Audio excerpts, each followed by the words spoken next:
Hey there, it's Tuesday evening. I just wanted to say hello and do a little live video here. Um, I've, I've been doing a lot of weekly blogs and a lot of health education materials and things like that. And this week, I really felt a little bit more like a video, something like this, was actually going to do a better job of capturing what I wanted to say.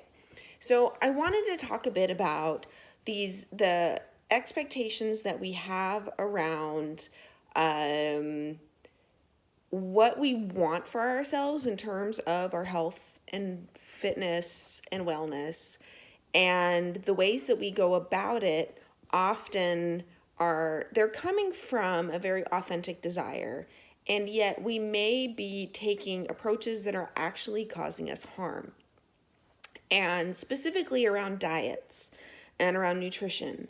So I know there, I'm going to give the caveat that if, you have a health condition that's better managed with your diet, if you are eating foods that you enjoy that help your body feel good, then, this is not like the things I'm going to talk about here are not related to that at all in any way. So, I'm not coming at this from a point where like I'm attacking people, but I'm really, really fired up about um, the way that fitness and diet culture makes us think that the only way that we can feel good in our bodies is by self-harm, through restricting foods, by not moving in ways that we enjoy, by pushing ourselves too hard, that having this need to feel pain or discomfort that tells us that we're somehow, that our experience is valid. So, hi Deanne, nice to see you. So, I'm I was really thinking about this because I had an interesting experience where, I work with a lot of people in like group fitness environment as well as with personal training, and really like talking to people who they they're trying to solve a particular issue somewhere in their life that they're having pain. And the things that seem like you can control are diet, exercise, and those sorts of things. We think about that we can control our health. And we we can in some regards and we can't. I mean, ultimately, none of us is getting out of our lives alive. Like at some point we die. So most of what we do with the fitness and our health and our well-being is we're trying to forestall that. Like, keep ourselves as vibrant as we possibly can for as long as we can. And that's a very noble pursuit. And yet we also do a lot of damage to ourselves by engaging in activities or taking on mindsets that really keep down what we want. We're not actually listening to ourselves. So looking at like diet, like we restrict things. We go, oh, I'm gonna like eat clean. I don't know what that means. I mean, yes, I actually do. It's people who are looking at eating like as much non-processed food as possible. They may be leaving sugar or dairy or gluten or all of the above out of their diet. They've discovered in some way that by removing certain things from their diet that their body feels better.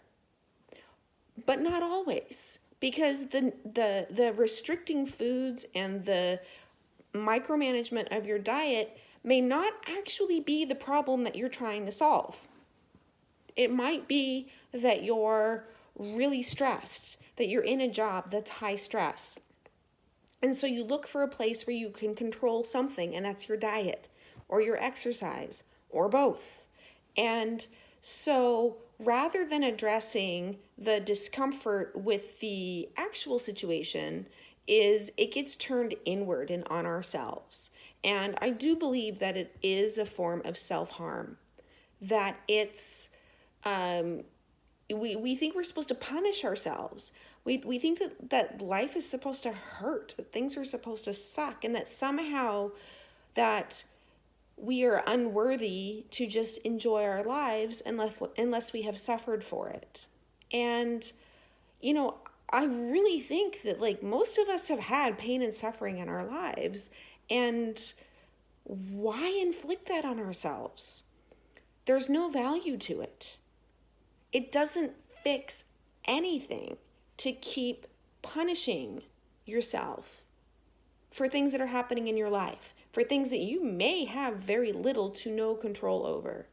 And these are things that, like, are impacting your energy and your sleep. And it could be affecting your appetite. It could be that, you have to have this job because it has health benefits, but yet you work with a bunch of toxic assholes. And, it may not be convenient for you to just say, screw this, I'm not going to work with these people. You're in this position because it's a means to an end, and it's helping you hopefully get things that you want.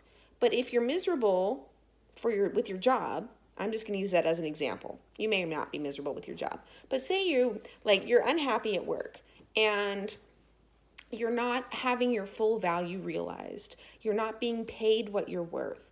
You're being gaslit by your boss. You're dealing with really frustrating people that want you to manage all of the things, and yet you can't because no one can. So rather than understanding that that's what the problem is and how you relate to that is what's causing you stress, is you think, oh, I don't like the way my body is, so I'm going to go on a diet. So the diet, the restricting foods, is not going to solve any of the problems that you're dealing with. It's a distraction.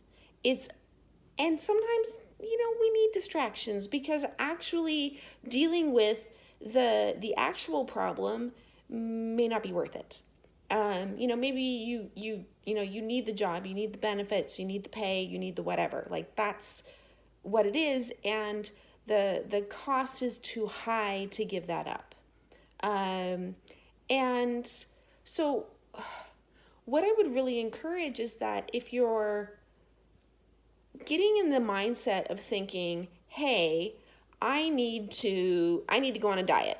I don't like the way I look. I am somehow unhappy with the way I look. Is before starting to do research on, what the latest diet trend is, or, hating sugar, things like. So speaking of food, I was waiting on some food to get delivered. I've had a busy day and didn't have the energy for cooking, so I got some Thai soup, which will be yummy. So I was touching on the thoughts and the ideas that we have around our relationship with the things that we can control and the things that we can't control. And we've managed to get ourselves convinced that we can improve our lives by micromanaging our diet and or our fitness routine. And that's somehow going to make it all better. That if we suddenly, lose 5 pounds by doing, either over exercising or restricting food, that's going to make life feel a little more bearable. And the reality of it is that's not how it works. Is even if you do lose the 5 pounds, the 10 pounds, the 15 pounds, the whatever, by restricting food, by eliminating sugar, by eliminating other things that you don't have sensitivities to, that's somehow going to be a magic pill, and it's not. This is very much like a truth, and it's a thing that because if you're not actually, it's only a Band-Aid. So if you're not actually dealing with the thing that's actually causing you the pain and the discomfort, whether it's physical or emotional, relational, whatever, if you're not actually dealing with those things, then it's not going to matter what you do. So if you're not dealing with how to manage anxiety, or how to, lower your stress levels, or how to move your body safely so that it's comfortable, and going even further, if you're in a place where you're actively feel like you're not safe because of your race or your gender or even your gender identity or sexual orientation. Like those are very real things that can cause a lot of pain and discomfort and unsettledness in life, and can be very, very hard to actually navigate. And so if we turn to over exercising, or, over analyzing our food, or suddenly we're going to ditch sugar and be clean eating, but we're not actually addressing the other emotional state and the other systems that might actually be causing you harm, then it's not going to have the benefit that you want. And this even gets a bit out of like my, like, as a health coach, like this goes even more into like, this is at the point where I recommend with people to like work with a therapist, because you need validation. You need to have a support network of at least one person who has your back, who is going to be there to remind you of the value that you have in the world, and that that you have a right to be safe wherever you are and wherever you live. And when you're living in a system that feels like so much is out of your control, it's really, really easy to start falling into these other behaviors and habits where you think that it's going to help you like have control of at least something. And I really want to say, like, be really careful, because that's not a place of conscious living. You're not participating mindfully if all you're doing is just, well, this other thing really, really hurts and really, really sucks, so I'm gonna go vegan. Because being vegan isn't going to solve your other problems. And that's why, like, I really try to educate people and bring in a very holistic perspective. And by holistic, like, meaning looking at the whole environment and the whole picture, and helping people understand that there are things that they can do to actually improve the way they feel about their current situation, and how they feel with how they're relating to people, with current relationships. And that, the answer is not likely going to be found in a diet, in a strict nutrition plan. Like that, it may seem like it scratches that itch, like right at the beginning, like it helps you feel good and you feel like you've accomplished something, but it's not taking care of the actual feelings and emotions and the things that need to be heard, that exist at the core of whatever is causing you discomfort. And I love being able to work with people in the way that it can help them understand that there's a lot of things in their lives they can't control. I mean, pretty much everything. And yet it's not hopeless. There's ways that you can help yourself navigate what you need without punishing yourself at the same time. Because putting yourself on restriction or punishing yourself or making yourself hurt physically is not going to get you what you want. It's not going to get you to a place of feeling comfortable and safe and happy and whole. It's just not how any of that works. And this time of year with the holidays, like things are stressful and people are going to be commenting on what you eat. They might be commenting on what you wear. And it becomes a really challenging time to really stay true to who you are and what you want and the way you want things to go. And it's also an excellent time and opportunity to practice talking to yourself the way that you want to be talked to practice treating yourself the way that you want to be treated, and to really start advocating and speaking up for what you need and telling people clearly and explicitly, hey, this situation isn't working and this is what I need to make it work. And these are the things that if you're able to do these, it's just going to help me so much. So, going back to the work example, if you're stressed at work and it's, driving you crazy, then if there's a way that you can have a conversation with either your employer or your coworker or all of the above and just say, hey, like, in order for me to do my job and for me to do it well and enjoy it, this is what I need to happen. This is the kind of support I need. This is the time frame in which I can get things done. That, there may be times where you need limited distractions in order to actually have things completed accurately. That you might need support from other people in the office, that making recommendations that they may need to hire someone because the way it's going right now, they're going to lose you and they're going to have to hire someone anyway. But then they're going to also lose that person because they're also still not providing that support. So seeing what I mean, where it's that if you, and it may or may not change anything, but at least for yourself that, what drives what you need. And the clearer you are with that, the more you can understand that the type of behaviors that you engage in and how they might be helping you or they might be hurting you.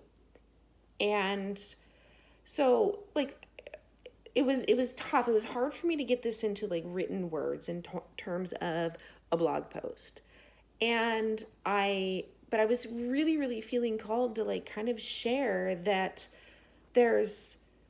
we're in this time of year where there's all this commentary on bodies and food and what we eat, but there's also gift giving and gift receiving. And then we start looking at goals and resolutions for the new year.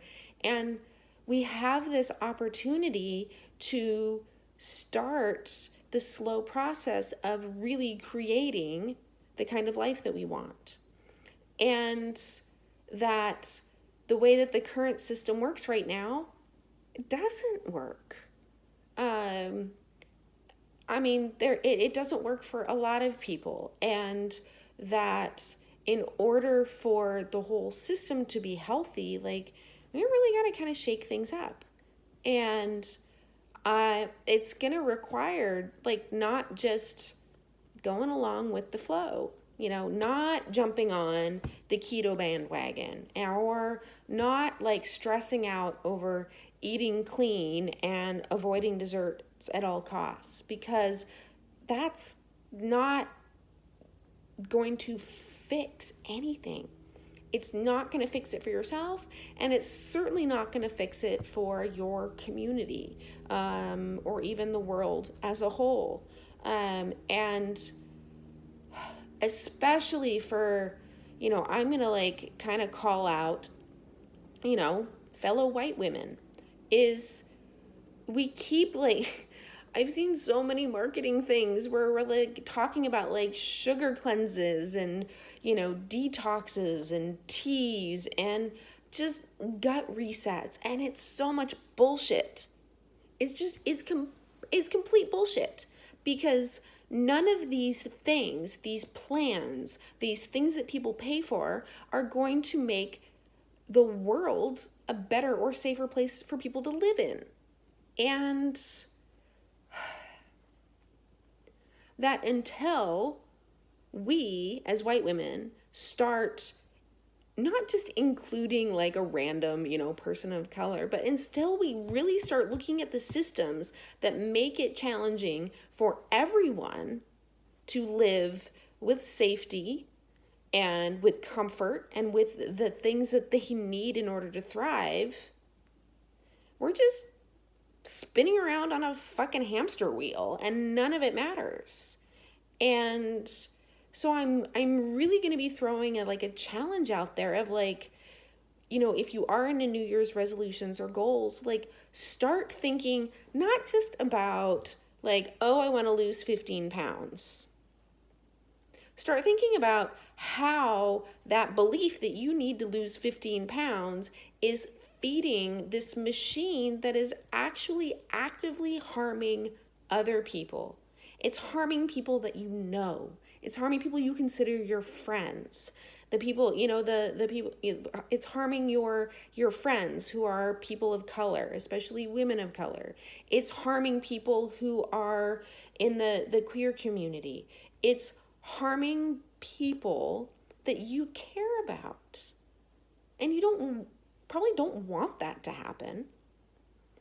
And so, like, think about a way of approaching your needs and also seeing a way for within your community that can also help other people. So it's definitely like, that was, it got a little ranty, but like looking at things like clean eating. So you're thinking, oh, I want to eat clean. I want to detox. I want my gut to feel better. So, but you have the ability to go to a grocery store that's going to have the kind of food that you're looking for. But doing that doesn't do anything to help your neighbors who may not have either the financial ability or the aspects to eat those sorts of foods. That by living a very insular life where it's like, I'm just going to take care of myself and this is completely all that matters, that you're not feeding back into the community that is going to need that support and the accessibility to food and to medicines and to just not having to stress out about where the next thing's coming from, that and they can just enjoy their life. So, I would really start to look at how your goals for yourself and then how they interact with the rest of the world. And sure, you want to prioritize yourself. You want to engage in self-care. But looking at, is your self-care, is your routine, is your thing that you're purchasing feeding into a system that actively suppresses other people? And if it is, really think about it and give that consideration. And honestly, I guess if you don't give a fuck, then I don't know what to say other than, I think you're kind of an asshole. But I know that like a lot of people that I know in person are not that way at all. And so finding that way of balancing what you want and what you need to take care of yourself, but then also like really taking a stand and looking at how in your community you can start shaking things up and helping create some change so that way other people, especially people who are not like you, have the opportunity to have the kind of safety and security and comfort that you enjoy. And then they are able to invest in their health. And then they are able to care for other people in their community. And it just keeps rippling out from there. So I'm going to close with just kind of this thought around, as you consider what you want for yourself in 2019, is also consider how your goals can either be supporting the status quo in the system as it is right now, or how can you be supporting people who are being actively harmed by that system? So I'm going to leave you with that. You can definitely respond. You can have a comment. You can shoot me an email, however that is. I would kind of love to hear your thoughts about this. You can also do a video and you can tag me in it, however you want to be able to just kind of continue with this conversation. Would be fabulous. And with that, I'm going to wish you a wonderful evening and hopefully a restful rest of your week. I know we're heading into the holidays like craziness and things might be kind of stressful, but take some time to take care of yourself, and hopefully also have a little space to be able to help out some other people. So have a good night. Thanks.